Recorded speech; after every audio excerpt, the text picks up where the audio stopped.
नमस्कार दोस्तों, एक नई लर्निंग के साथ हाजिर हूँ और आज की लर्निंग में हम एक फार्मूला बेस पे मार्केट को स्क्रीन करने की कोशिश करेंगे जिसको कहते हैं स्टॉक स्किनर। उसमें हम जानने की कोशिश करेंगे जो खास करके जो मार्केट में है। हमने फाइंड आउट किया है कि जिस कंपनी का मार्केट कैप नियरली 500 करोड़ से ज़्यादा का हो और 1000 करोड़ से नीचे का हो। दूसरी कंडीशन हमने अप्लाई किया है आज की इस लर्निंग में, जो प्रमोटर का होल्डिंग कम से कम 60% की होनी चाहिए।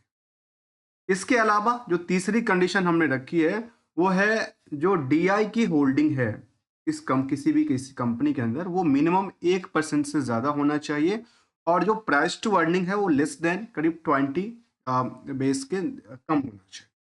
आज की लर्निंग में कुछ स्टॉक को लेकर के चुनने की कोशिश की है। उसमें पहली स्टॉक पे हम स्टडी करेंगे, बाद में बैक टू बैक में 3-4 स्टॉक पे चर्चा करेंगे। तो चलिए हम लोग जानने की कोशिश करेंगे इस स्टॉक को लेकर के जिसका हमने पहला नाम लिया है और वो नाम मैंने जो सेलेक्ट किया है उसका नाम हमने देखा तो वो कहती है जो एसएमई के अंदर इसको स्टॉक को एनएससी के अंदर लिस्टिंग मिला था। एक छोटी सी कंपनी है, मार्केट कैप हमने पहले डिस्कस कर लिया था।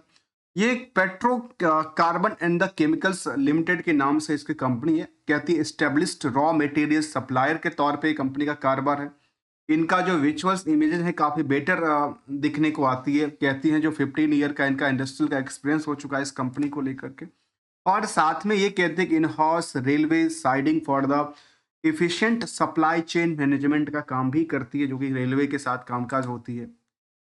एक क्रॉस जो प्रॉक्सिमिटली की बात करते हैं जहाँ पे पोर्ट्स पे कंपनी का कारोबार रहा है। इसके अलावा कहते हैं कि प्रोग्रेसिव टुवर्ड सस्टेनेबिलिटी ग्रोथ को लेकर कंपनी का एक सस्टेनेबल करने की कोशिश में है, स्टेबल रहने की कोशिश में। तो क्या फंडामेंटली भी इसका वही आंकड़ा देती है जिसको जो डेटाबेस यहाँ पे शामिल करता है। जहाँ पे प्रोडक्ट में देखा जाए तो ये केल्सनाइड्स पेट्रोलियम्स केक पे कंपनी का कामकाज है जिसको हम सीपीसी कहते हैं। और इस सीपीसी को लेकर के हम थोड़ा सा इनकी स्टॉक की, जैसे हमने स्किनर की बात किया था कि हम आज की लर्निंग में इन कुछ पॉइंटों के ऊपर डिस्कस करेंगे जिसमें कि जो मार्केट कैप करीब 1000 करोड़ से 500 करोड़ के बीच का होगा। प्रमोटर का होल्डिंग भी अच्छा खासा होना चाहिए। डीआई की होल्डिंग भी करीब मिनिमम 1% से ज़्यादा होना चाहिए। पूरे के पूरे मार्केट में जो डेटाबेस था उसमें से हमने कुछ कंपनी को चूज करके लाया हूँ। उसमें से पहला कंपनी भी हम लोग डिस्कस करते हैं आज। और डिस्कस में देखा गया कि पेट्रो कार्बन्स लिमिटेड है जो कंपनी में। पहले दोस्तों बताओ, निवेशकों का इंटरेस्ट जो है खास करके शेयर होल्डर जिसको हम कहते हैं वो बहुत ज़्यादा नहीं है। यदि आप लोग ये देख पाएंगे हम बहुत ज़्यादा वाली स्टॉक लेकिन ऐसा नहीं है। केवल केवल 2-3 हज़ार के आसपास के निवेशकों शेयर होल्डर का लिस्ट कहता है और वो भी सितंबर तक के डेटाबेस में। और लगता है कि न्यूली लिस्टिंग इसको मिला था, थोड़े दिन पहले की बात है। क्या लगता है कि इसका बिजनेस मॉडल बेटर करती है या केवल केवल मार्केट से फंड लेने के लिए मार्केट में आई थी। यहाँ पे कंपनी की यदि बुक वैल्यू को देखें तो कंपनी के बुक वैल्यू 68 रुपए के आसपास बात कहती है। इंट्रिंसिक वैल्यू भी 132 का आसपास। जो करंट सिचुएशन की प्राइस रही थी वो 211 रुपए की रही थी। एक चीज और बता दूं साथ के साथ, अक्सर कुछ क्वारी होता है कि अच्छा ये स्टॉक तो ट्रेडिंग में नहीं है। तो दोस्तों देखा देखा जाए तो मैं जो एनएससी डेटाबेस कहती है, जो कहती है लेस देन 100 यूनिक्स जो कि been traded in the previous 30 days में बात किया गया था।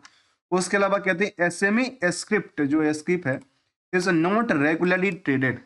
पहले बता दूं ये रेगुलर ट्रेडिंग में नहीं होता है। इसको साथ में एक चीज पे और कंडीशंस अप्लाई होता है जहां पे इसको लेकर के कुछ बंच भी होता है जिसको हम बंडल कहते हैं।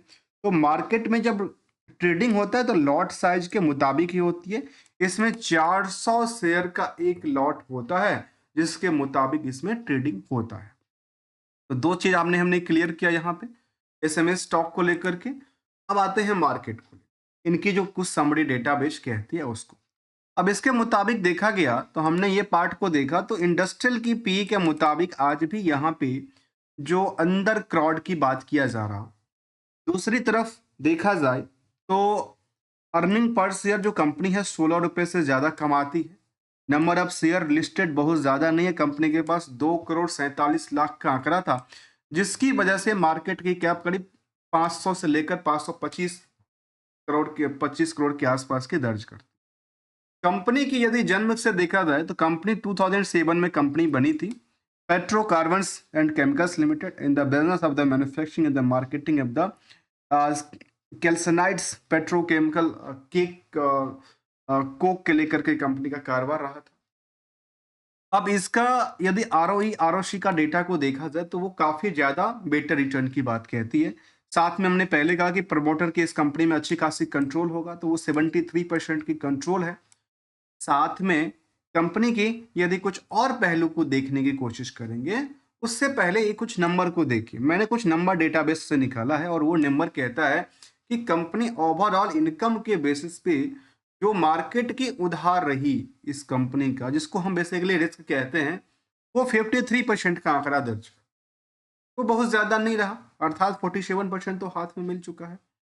अब केवल और केवल यही समरी डेटा को लेकर के हम चर्चा नहीं करेंगे, क्योंकि कुछ इसमें से कुछ 2 पॉइंट और निकल के आती है। इसमें खास करके देखा जाए करंट रेशियो और दूसरा number is the debt to equity. ये दोनों वो पार्ट है जो अर्निंग पर शेयर को एक दबाने का काम करती है और एक हिट करने की काम करती है। कैसे? क्योंकि यदि सेल्स किया होगा तो सेल्स के मुताबिक उन्होंने प्रॉफिट बुक कर दिया, अर्निंग पर शेयर जनरेट हो गया, क्योंकि ये सब फॉर्मूला बेस की डेटा सामने निकल के आता है।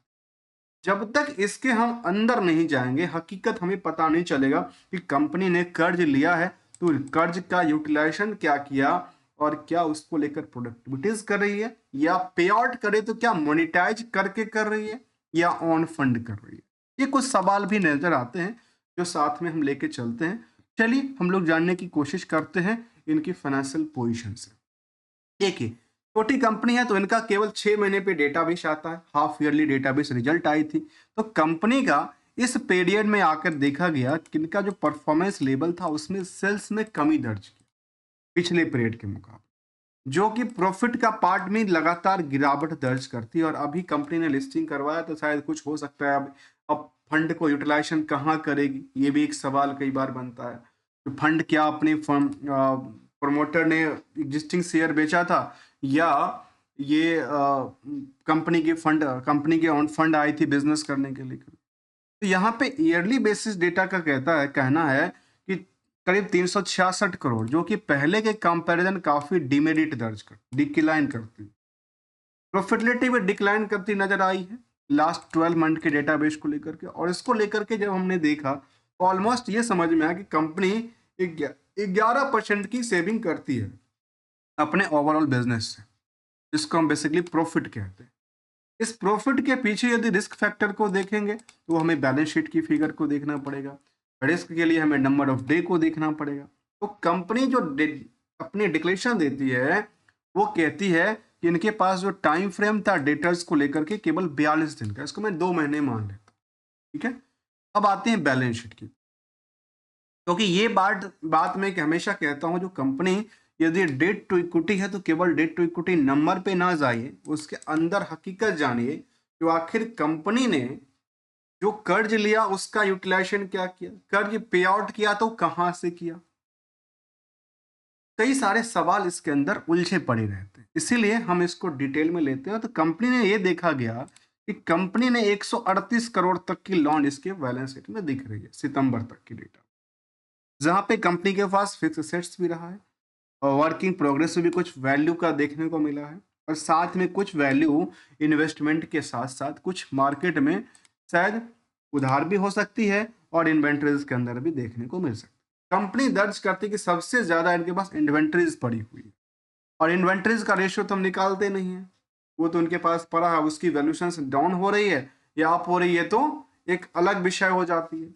इन उसके मुताबिक यदि हम इनकी बैलेंस शीट के मुताबिक की बातें करें तो समझ में आ पाई जो कंपनी ओवरऑल इस 11% सेविंग के पीछे यदि सेल्स के अकॉर्डिंग आउटस्टैंडिंग पार्ट को देखें तो केवल 6% का रिस्क झेलती है। साथ में इसके मुताबिक आउटस्टैंडिंग के पार्ट को देखें तो करीब करीब 53% की आसपास की आंकड़ा देती है। और इसके अकॉर्डिंगली हमें ये लगता है कि कंपनी में जो फाइनेंशियल पोजीशन था वो भले ही अप डाउन करता हो, लेकिन सस्टेनिटी की बात कह रही है, जो आपकी जो रिस्क फैक्टर है वो काफी कम है। आपकी काम शायद बेटर आने वाले समय में हो सकता है यदि कंपनी कामकाज करती है तो।